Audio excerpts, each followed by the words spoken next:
Teman-teman yang dirahmati oleh Allah Subhanahu wa taala, alhamdulillah pada hari ini kita bertemu dalam kesempatan yang baik ini, dan insya Allah sama-sama kita akan membahas mengenai pernikahan. Kita akan membahas selama beberapa menit ke depan mengenai pernikahan impian, yang mana setiap orang menikah pasti ingin terus bersama, tidak hanya di dunia tapi juga sampai ke surga Allah Subhanahu wa taala. Baik, sebelum membahas itu, sahabat-sahabat sekalian, kita harus memahami bahwa menikah adalah bagian dari ibadah. Kita lihat bagaimana Rasulullah SAW bersabda, jika seseorang menikah, maka ia telah menyempurnakan separuh agamanya. Karenanya bertakwalah kepada Allah Subhanahu wa taala pada separuh yang lainnya. Baik, sedang ingin share poster kah? Baik, teman-teman sekalian, apa maksud dari menikah adalah menyempurnakan setengah agama? Kita sering dengar ya, menyempurnakan setengah agama. Apa sih maksudnya? Kenapa menikah dikatakan setengah agama? Baik, kita akan lihat karena para ulama menjelaskan pernikahan adalah setengah agama. Maknanya adalah seseorang itu biasanya rusak karena agama seseorang itu biasanya rusak karena dua hal, yaitu kemaluan dan juga perut. Jadi seorang itu biasanya akan rusak agamanya karena dua hal, yaitu kemaluan dan juga perut. Kemaluan mengantarkan dia kepada zina, dan perut akan mengantarkan dia kepada keserakahan. Kalau seseorang sudah menikah, artinya dia membentengi dari salah satunya, yaitu dia membentengi dirinya dari zina. Maka dia tinggal berjuang di satunya lagi, yaitu dengan perutnya. Yang mudah-mudahan kalau dia menjaga perutnya, dia akan terjaga dari keserakahan. Begitu maksudnya teman-teman sekalian. Jadi kalau ada yang bertanya apa sih maksud pernikahan adalah setengah agama, karena dia sudah melindungi kita dari perbuatan untuk menuju kepada zina. Baik teman-teman sekalian, semua orang yang menikah memiliki tujuan. Tadi saya katakan kita ingin bahagia terus di dunia dan juga di akhirat. Gak ada orang menikah niatnya bercerai, itu gak ada. Ketika ijab kabul pertama kali, aku nikah terus aku pengen cerai, itu gak ada. Pernikahan semua orang ketika dia berniat untuk menikah pasti inginnya bahagia sampai akhir, sampai ke surga Allah Subhanahu wa taala. Itu sebabnya dalam surah Ar-Rum ayat 21 di dalam Al-Qur'an, ayat yang sering teman-teman lihat di dalam kartu-kartu undangan pernikahan, disebutkan tujuan pernikahan di sana. Apa sih tujuan pernikahan, teman-teman sekalian? Dalam surah Ar-Rum ayat ke-21, tujuan pernikahan adalah apa? A'udzubillahi minasyaitonirrajim. Bismillahirrahmanirrahim. Wa min ayatihi an khalaqa lakum min anfusikum azwajan litaskunu ilaiha wa ja'ala bainakum mawaddatan wa rahmah inna fi dzalika la ayatil liqaumin yatafakkarun. Di dalam surah Ar-Rum ayat ke-21, teman-teman semua yang dirahmati oleh Allah Subhanahu wa taala, Allah Subhanahu wa taala berfirman mengingatkan kepada kita semua, dan di antara tanda-tanda kekuasaannya ialah Dia menciptakan untukmu istri-istri dari jenismu sendiri, supaya kamu cenderung merasa tentram kepadanya. Dan dijadikanlah di antara kamu rasa kasih sayang. Sesungguhnya pada demikian itu benar-benar terdapat tanda bagi kaum-kaum yang berfikir. Dalam surah Ar-Rum kita mendapatkan secara jelas bahwa tujuan pernikahan sakinah, mawaddah, warahmah. Sakinah, kita mengharap agar ketika kita menikah kita hidup dengan tenang, tentram. Mawaddah, ketika kita menikah kita pernikahan yang penuh dengan rasa cinta. Rahmah, penuh dengan kasih sayang. Ya, itu tujuan setiap orang dalam menikah.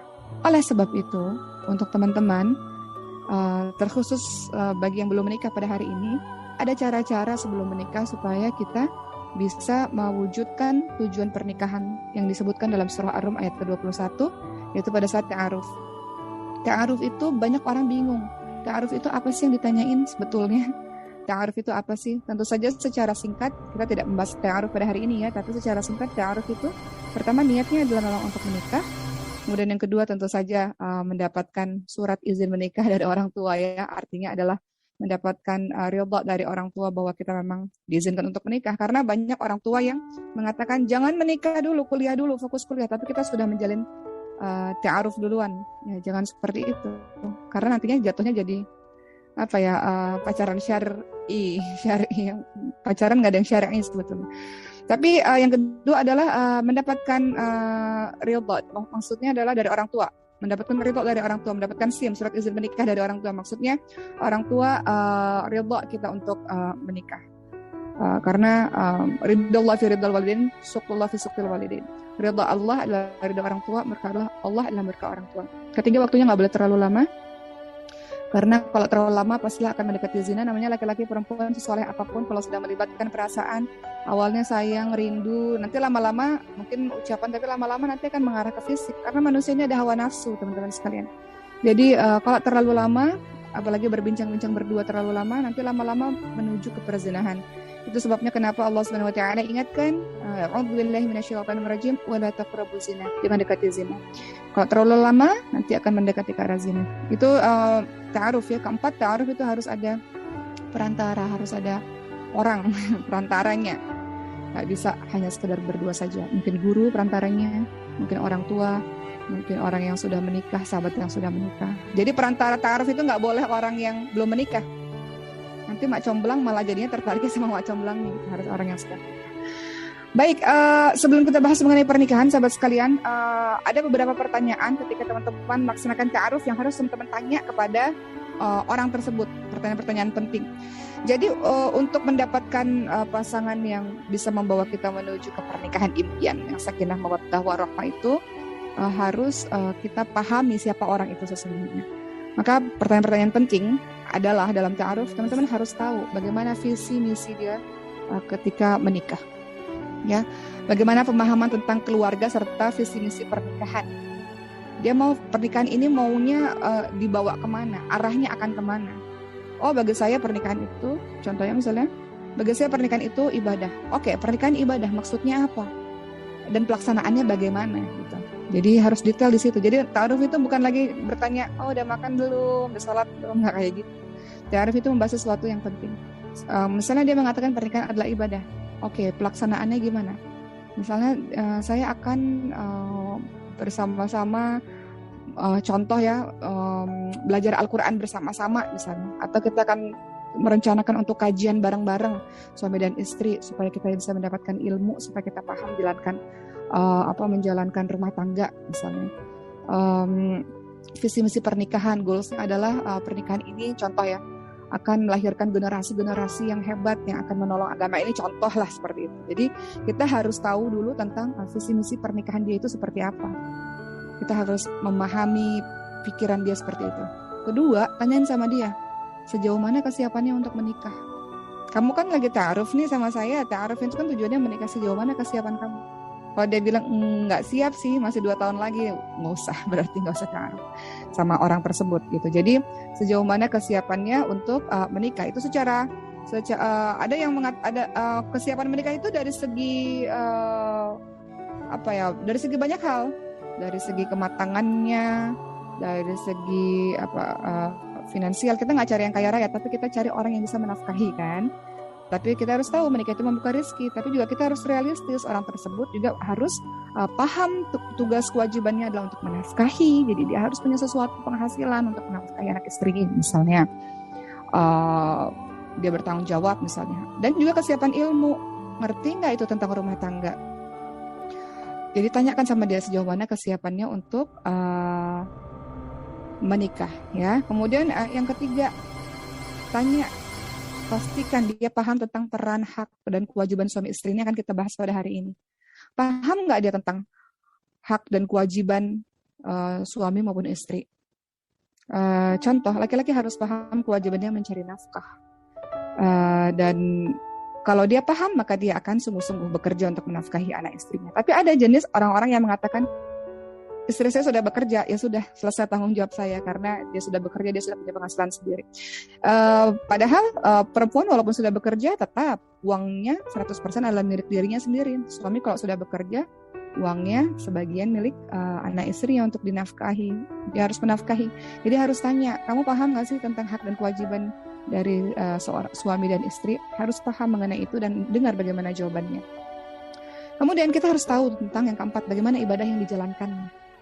Kenapa banyak rumah tangga yang berantakan? Salah satunya karena suami atau istrinya tidak dekat kepada Allah. Karena ulama mengatakan perbaiki hubunganmu dengan Allah, maka Allah akan perbaiki hubunganmu dengan sesama manusia. Jadi kalau misalnya dalam rumah tangga pasti ada konflik, teman-teman sekalian. Ketika dia adalah orang yang beribadah baik, maka dia tahu dia akan fokus dalam mendekatkan diri kepada Allah Subhanahu wa taala. Suami fokus pada pendekatan diri kepada Allah, istri fokus pada pendekatan diri kepada Allah dengan lebih banyak mengajinya kah, qiyamul lailnya kah, banyak salatnya kah dan sebagainya. Perbaiki hubungan dengan Allah, maka Allah akan perbaiki hubunganmu dengan sesama manusia. Jadi pastikan bagaimana dia menjalankan ibadahnya. Karena banyak orang menikah mengatakan, suami saya nggak pernah sholat sama sekali. Suami saya marah kalau saya ikut kajian. Pertanyaannya, dulu waktu ta'aruf atau dulu waktu masa pengenalan, emangnya nggak tahu mengenai hal ini? Jadi dari awal, untuk teman-teman yang belum menikah, dari awal pastikan, apalagi masalah ibadah, pastikan itu hal yang kita tahu dia menjalankannya. Jadi seorang teman saya tanyakan begitu, suami saya nggak sholat, suami saya marah kalau saya kajian. Lah dulu memang ta'arufnya gimana, pengenalannya gimana? Saya tahu sih itu, tapi saya paksa Allah, saya bilang saya mau nikahnya sama dia ya Allah. Dan kemudian saya yakin sih saya bisa merubah dia. Taunya udah nikah belasan tahun, sang istrinya nggak bisa merubah dia. Kalau kita bisa merubah dia, kalau kita yang keikut dengan dia bagaimana? Gitu. Jadi kita harus paham dulu tentang ibadah yang dijalankannya selama ini. Yang kelima, kita harus tahu bagaimana dia mengatur emosinya dan bagaimana dia ketika dia memiliki konflik. Makanya Rasul ingatkan kepada Fatimah binti Qais ketika ada yang melamar Fatimah binti Qais, ya Rasul, saya tuh pilih yang mana ya? Ada si Fulan dan si Fulan. Kemudian Rasul bilang, kalau si Fulan ini suka marah, suka mukul. Jangan. Kalau si Fulan ini terlalu miskin sekali, sehingga akan sulit mungkin untuk menafkahimu. Juga jangan. Jadi, pahami bagaimana cara dia, ketika dia emosi, bagaimana cara dia menjalankan atau meredam emosinya. Supaya nanti nggak ada KDRT dalam rumah tangga, sahabat-sahabat sekalian. Kenapa dalam rumah tangga banyak perceraian? Karena salah satunya KDRT. KDRT itu bisa fisik, bisa verbal. Memang sih nggak mukul, tapi kata-katanya astagfirullah, menyakiti hati. Ada sih yang begitu kan, merendahkan istrinya. Kamu tuh, ada yang begini, kamu tuh bodoh sekali, nggak tahu apa-apa gitu. Ada yang menganggap istrinya ya sebagai, mohon maaf saya harus katakan ini ya, pembantunya di rumah aja, atau pelampiasan hawa nafsunya saja. Karena dia menganggap istrinya nggak pinter seperti dia misalnya, sehingga dia rendahkan istrinya terus-menerus. Itu kan KDRT loh, kekerasan dalam rumah tangga dengan verbal. Hati-hati dengan itu sahabat-sahabat sekalian. Juga kekerasan rumah tangga ketika berhubungan suami istri misalnya, ada juga yang seperti itu. Jadi dalam ta'aruf kita harus tahu betul-betul kalau dia marah itu kira-kira gimana marahnya, karena itu akan berefek juga ketika dia marah sama kita, kira-kira begitulah bentuknya gitu. Seperti itu ya teman-teman, tuh harus teman-teman tahu. Kemudian pertanyaan ta'aruf atau yang harus teman-teman ketahui yang keenam adalah teman-teman harus tahu bagaimana dia mengatur keuangan. Karena dalam rumah tangga juga konflik terbesar adalah masalah ekonomi. Dalam pandemi ini banyak yang bercerai karena masalah ekonomi kan. Jadi kita harus paham bagaimana cara dia mengatur keuangannya. Dia tipe yang boros kah? Dia tipe yang pelit kah? Atau yang seperti apa? Jadi cara mengatur keuangannya sangat penting untuk kita tanyakan. Kamu cara mengatur keuangan kamu gimana? Kamu punya pendapatan, terus kamu gimana? Apakah dia tipe yang, oh saya posin duit saya ini untuk dana darurat, ini, untuk itu. Jadi kita paham mengenai bagaimana cara dia mengelola keuangannya dia.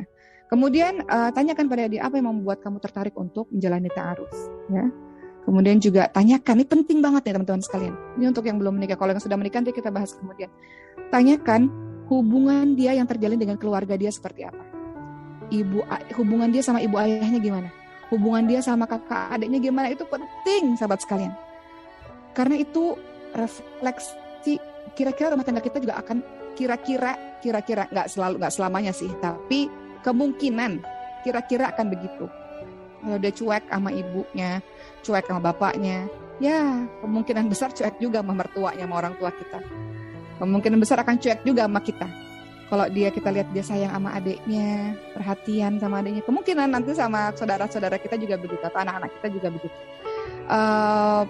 Tanyakan bagaimana hubungan dia dengan keluarganya. Ya, kemudian juga yang terakhir adalah tanyakan tentang cita-cita dia, masa depannya dia, kira-kira dia punya gambaran seperti apa gitu. Itu pertanyaan-pertanyaan penting lah dalam ta'aruf, yang dengan pertanyaan-pertanyaan tersebut kita bisa tahu tentang orang itu seperti apa, sehingga bisa menuju ke pernikahan impian kita ya. Ini judul kita pada hari ini kan, pernikahan impian. Baik teman-teman sekalian, sebelum kita membahas lagi mengenai pernikahan yang menuju kepada sakinah mawaddah warahmah, memiliki ciri-ciri yang seperti apa, kita harus memahami bahwa uh, pernikahan itu kalau di Indonesia ini adalah menyatukan dua keluarga besar ya. Sebenarnya juga dalam Islam juga seperti itu. Pernikahan itu kan kita salah satunya adalah menambah keluarga. Dalam Islam juga diajarkan contohnya misalnya mertua adalah ibu kita. Kita memperlakukan mertua seperti kita memperlakukan ibu kita sendiri, seperti itu.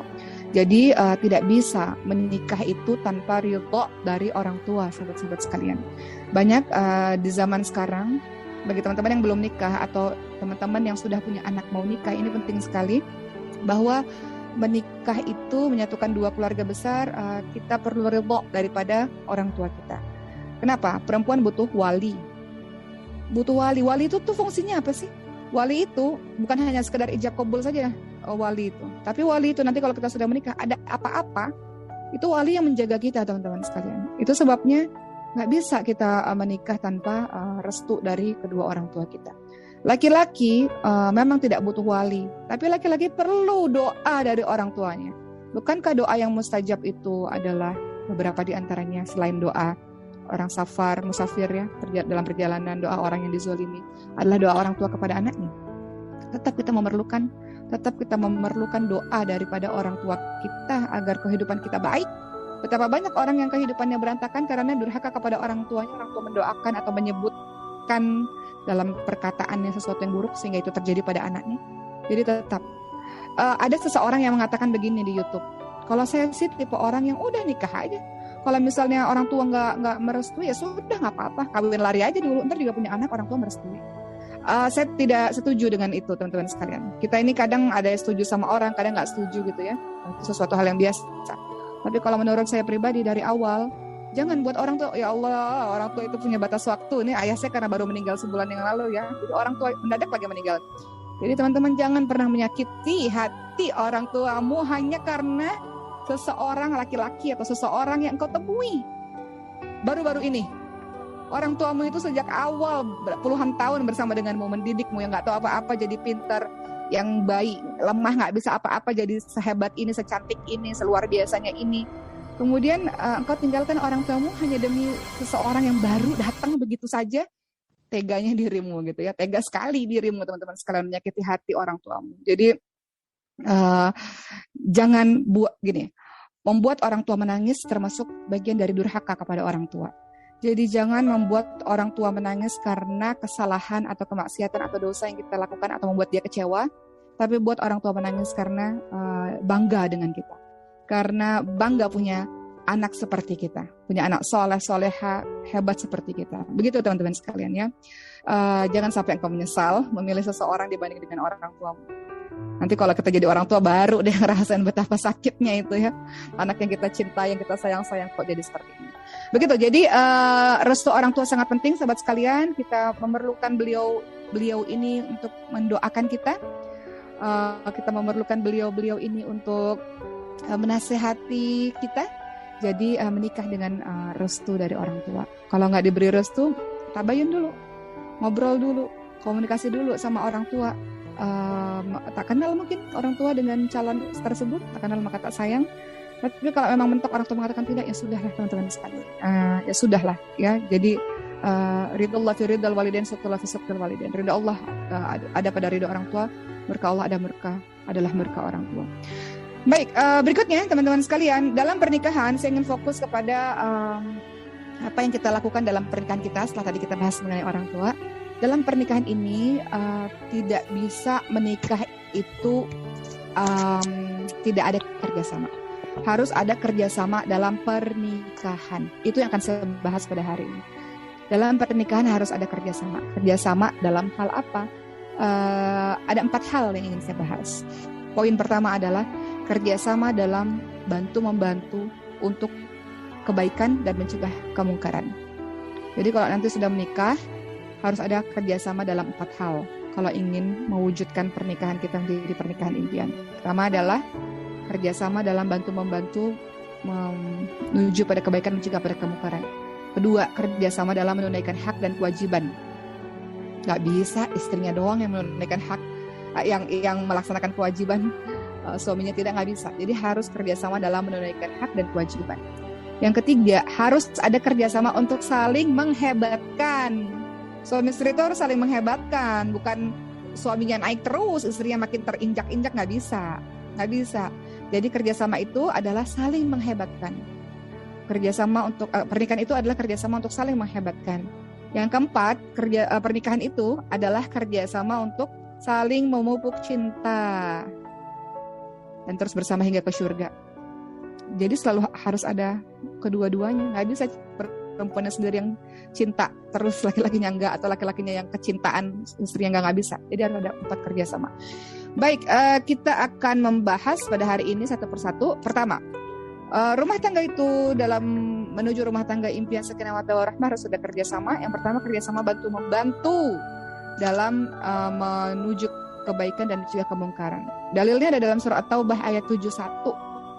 Bagaimana Allah SWT berfirman, A'udzu billahi minasyaitonir rajim, wal mu'minuna wal mu'minatu ba'duhum awliya'u ba'd, ya'muruna bil ma'ruf wa yanhauna 'anil munkar wa yuqimuna as-salata wa yu'tuna az-zakata wa yuti'una Allah wa rasulah. Ya, jadi orang-orang yang beriman, kata Allah SWT, laki-laki dan perempuan sebagian mereka adalah penolong bagi sebagian yang lain. Laki-laki tolong perempuan, perempuan tolong laki-laki, istri tolong istri tolong suami, suami tolong istri. Ya, jadi ini bermakna global, sahabat sekalian. Tapi kalau kita mau ayat ini mau kita masukkan dipersempit di pernikahan, berarti suami tolong istri, istri tolong suami. Walaupun ayat ini global ya. Orang-orang yang beriman, laki-laki dan perempuan, sebagian mereka adalah penolong bagi sebagian yang lain. Mereka menyuruh mengerjakan yang ma'ruf, yang baik-baik, mencegah dari yang mungkar. Mereka mendirikan salat, menunaikan zakat, dan taat kepada Allah dan Rasul-Nya. Ya. Kemudian dalam surah Al-Maidah ayat 2 juga ada perintah untuk tolong menolong antara laki-laki dan perempuan dalam amar ma'ruf nahi mungkar. Apa kata Allah SWT dalam surah Al-Maidah ayat 2? A'udzu billahi minasyaitonir rajim. Wa ta'awanu 'alal birri wat taqwa wa la ta'awanu 'alal itsmi wal 'udwan. Tolong menolonglah kamu dalam kebaikan dan takwa. Jangan tolong menolong dalam dosa dan permusuhan. Contoh tanpa menyebut nama siapapun. Melihat pasangannya, contoh ya, narkoba misalnya. Misal ini contoh ekstrim. Tanpa mengaitkan dengan siapapun ya teman-teman sekalian. Ini termasuk apa ini? Ini wala ta'awanu 'alal itsmi dan wala ta'awanu 'alal itsmi wal 'udwan. Jangan tolong menolong dalam dosa dan permusuhan. Misalnya jangan pasangannya ikut-ikutan. Ketika mengetahui misalnya istrinya atau suaminya narkoba misalnya, jangan ikut-ikutan. Justru harusnya jangan tolong menolong dalam dosa dan permusuhan. Kalau ikut-ikutan berarti masuk dalam ayat ini, tolong menolong dalam dosa dan permusuhan. Misal, contoh lain, suami misalnya menolong istri untuk berbakti pada ibunya, atau sebaliknya, istri menolong suami untuk berbakti pada orang tuanya. Kan ada istri yang mengatakan, suamiku pilih saya atau ibumu. Kan ada yang begitu. Ya nggak bisa dipilih lah sahabat-sahabat sekalian. Kalaupun dipilih ya pilih ibu lah harusnya. Ya. Jadi tolong menolong dalam mengerjakan kebaikan. Nggak boleh istri mengatakan pilih saya atau pilih ibumu. Nggak boleh sahabat-sahabat sekalian. Nggak boleh seperti itu. Justru istri tolong suami untuk suaminya bakti sama ibunya. Ayah, abi atau apapun itu udah ke rumah ibu belum? Ini kita punya rezeki berlebih, udah kasih uang ke ibu belum? Kayak gitu ya, harusnya begitu. Atau contoh, suami istri saling tolong menolong dalam kebaikan. Contoh, misalnya suami lagi berkonflik sama adiknya misalnya. Istri ini jangan jadi kompor. Aku juga sebel tuh sama adik kamu tuh. Kan ada tuh rumah tangga bermusuhan antara istri dan saudara suami, ada yang begitu. Justru istri mendamaikan, mengademkan keadaan. Nah, itu contoh-contoh lah yang dimana pernikahan itu bisa sakinah mawaddah warahmah kalau ada kerjasama untuk, kalau yang pasangannya jatuh si istrinya, pasangan lainnya ingatkan. Kalau berbuat salah, berbuat dosa, ingatkan. Ya, itu maknanya adalah saling tolong menolong, kerjasama dalam amar ma'ruf nahi mungkar. Jangan suami korupsi, contoh istri mendukung korupsi karena gaya hidup yang terlalu berlebih-lebihan misalnya. Sudahlah, hidup apa adanya lah. Jangan kita kondisi keuangan minim, gayanya selangit. Hidup sederhana saja, sesuai dengan kemampuan, sesuai dengan isi kantong gitu. Banyak suami-suami yang korupsi karena gaya hidup istri terlalu tinggi misal. Jadi susah seperti itu, sahabat-sahabat sekalian ya. Ingatkan suami, contoh lain, ingatkan suami untuk mencari kerja yang halal. Ada satu cerita ya, di zaman dulu orang-orang saleh, setiap kali suaminya berangkat kerja, istrinya akan mengatakan, wahai suamiku, saya ini bisa tahan dengan yang namanya kelaparan, tapi saya nggak bisa tahan dengan panasnya api neraka. Dengan kata lain, wahai suamiku, jangan korupsi, kerja yang halal, kerja yang betul, dapat uang yang halal, itu maksudnya. Kemudian amar ma'ruf nahi munkar dalam rumah tangga, kerjasamanya apalagi saling mengingatkan dalam ibadah. Baca Quran suamiku, baca Quran istriku. Sudah hari ini saya belum lihat kamu baca Quran, coba baca Quran. Seperti itu ya. Dan juga contoh lainnya adalah kerjasama dalam menutup aib rumah tangga misalnya.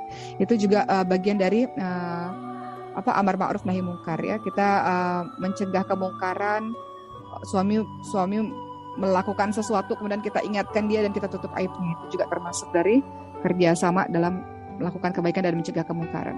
Baik, kita masuk ke poin kedua. Rumah tangga bisa berhasil dengan adanya kerjasama suami istri dalam menunaikan hak dan kewajiban. Harus paham dan harus saling tahu dan harus saling support, saling mengingatkan untuk menunaikan hak dan kewajiban. Apa sih hak dan kewajiban dari laki-laki dan perempuan? Secara singkatnya kita bisa lihat dalam surah An-Nisa 34. Allah Subhanahu wa taala berfirman, "A'udzubillahi minasyaitonir rajim. Ar-rijalu qawwamuna 'ala nisa'i bima faddalallahu ba'dahum 'ala ba'di wa bima anfaqu min amwalihim." Laki-laki adalah pemimpin bagi wanita. Oleh karena Allah telah melebihkan sebagian laki-laki atas sebagian wanita, dan karena laki-laki menafkahkan sebagian dari harta mereka. Kemudian ayat itu dilanjutkan dengan, jadi laki-laki di sini ya dikatakan laki-laki itu qawwam, pemimpin, salah satunya dia punya tugas, kewajiban menafkahi. Nah itu tuh kita temui dalam ayat ini. Kalau wanita apa? Ayat tersebut dilanjutkan, fasolihatu qanitatun hafidhatul lil ghaibi bima hafidhallah. Kalau wanita adalah mereka yang taat kepada Allah. Kalau taat kepada Allah, pasti dia akan taat kepada suaminya, karena kita disuruh untuk taat kepada suami kita selama suami kita adalah menyuruh kepada yang betul ya. Dan kemudian memelihara diri, menjaga diri ketika suaminya tidak ada. Jadi maksudnya adalah perempuan ini perempuan yang bisa dipercaya. Dia menjaga dirinya. Suaminya pergi keluar-keluar, misalnya suaminya pergi kerja, ya aman-aman saja. Istrinya adalah istri yang setia, istri yang bisa menjaga diri, menjaga harta suaminya, menjaga rumah suaminya, menjaga anak-anak suaminya, seperti itu. Begitu ya teman-teman sekalian. Jadi pahami kewajiban suami yang menjadi haknya istri adalah memberikan nafkah harta. Kenapa? Perempuan itu punya keterbatasan, dia ada menstruasi, dia ada hamil, ada nifas, ada menyusui, dia terbatas. Maka laki-laki itu memiliki kesempatan kerja lebih banyak. Dukungan sosial lebih dituntut untuk menafkahi, seperti itu ya. Jadi di sini kita lihat bahwa kewajiban suami yang menjadi hak istri adalah memberikan nafkah harta, seperti itu.